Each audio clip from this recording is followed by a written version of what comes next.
An unexpected phenomenon. IDF soldiers at war in the Gaza Strip finding abandoned animals, attempting to rescue them into Israeli territory. Clips going viral online. Just got out of Gaza. We saved this dog. But it turns out what may seem like the right thing may actually do more damage. The Israeli Ministries of Health and Agriculture came out with a warning on February 14th, explaining the dangers that these rescues pose.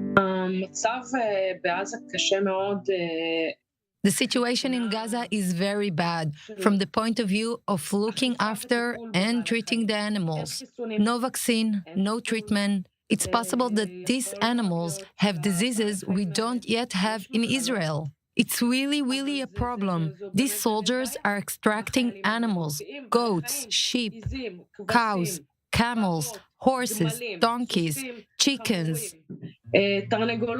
Sharon runs L'Etchil Mechadash, or Starting Over, an animal sanctuary which hosts more than 1,500 animals. She says that warnings have not stopped soldiers from bringing animals back from war. Since Gaza is known to have a higher rate of animal abuse, Sharon says putting down suffering animals might be the only option. First of all, both the foundations and the state itself don't have enough space and not enough homes. Even just speaking about dogs. Dogs? No. Cats? No. Horses and donkeys are very problematic, but maybe.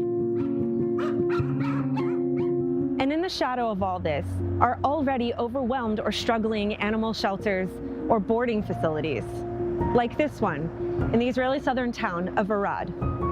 Since 2018, Dog Logic has acted as a training and boarding facility for dogs. Since October 7th, ramping up efforts. What's really changed for us is mainly the staff. I have people who were called up for reserve duty. I had to make all sorts of logistical changes, and I have been working alone most of the time. Due to this, there is more of a burden to carry when it comes to physical work. But I managed. I had volunteers come to help. In the very beginning, when the whole mess started, I advertised free services. People could come and bring in their dogs, and at the start, around 20 dogs were enrolled. Or donated pet supplies and took in what dogs he could, while their owners were evacuated from border communities or in reserve duty. But after more than 2 months without sufficient revenue, or fears his operation will be halted. I opened this new complex about a month before the war started. And what's happening right now, because I also offered services without charge, while there's still a lot of construction and other expenses, there isn't so much of a response from the authorities. All the costs and maintenance are coming out of my pocket. An online fundraiser, or deems as all or nothing, is raising money to pay off wartime debts and keep the place running. This will also allow him to keep giving what he can to those in need. So far, he's achieved a little over half the goal, and his plans don't stop there.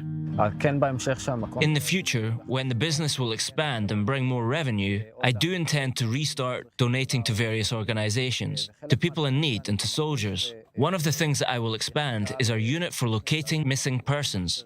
We are set to prepare and train dogs for the use of searching for missing persons, among other projects. Channa Rifkin for I-24 News.